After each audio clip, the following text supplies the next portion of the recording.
Синдикалците од дипломатијата на удар на власта затоа што гласно го критикувале францускиот предлог. Председателот на дипломатскиот синдикат вели дека е соочен со сериозен притисок од Министерството за надворешни работи. Алармира дека добил дисциплинска постапка затоа што излегол на протест пред собранието и пред јавноста зборувал за штетноста на францускиот предлог.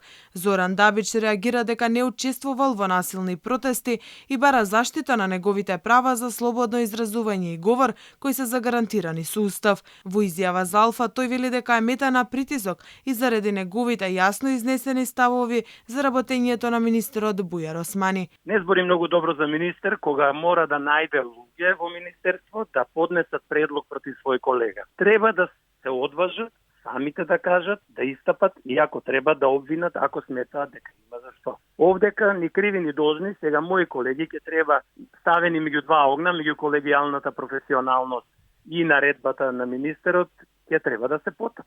Но што да правиме сега, ќе се бориме, до крај ќе се бориме, ова е нелегално, незаконски и е злоупотреба на службена должност, така да мислам дека ќе се избориме. Дабиче со јасен став дека вистинската адреса на ваквата дисциплинска постапка е синдикатот, а се спроведува преку него како негов председател. Министерот очигледно не е спремен, ниту е веројатно и способен да одговара на критиките на дипломатскиот синдикат, па не можејќи поради јасните законски пречки да тужи синдикат или не знам да презема некои други мерки против работените во синдикатот, одбра начин ете мене да ме заплаши како председател на синдикатот.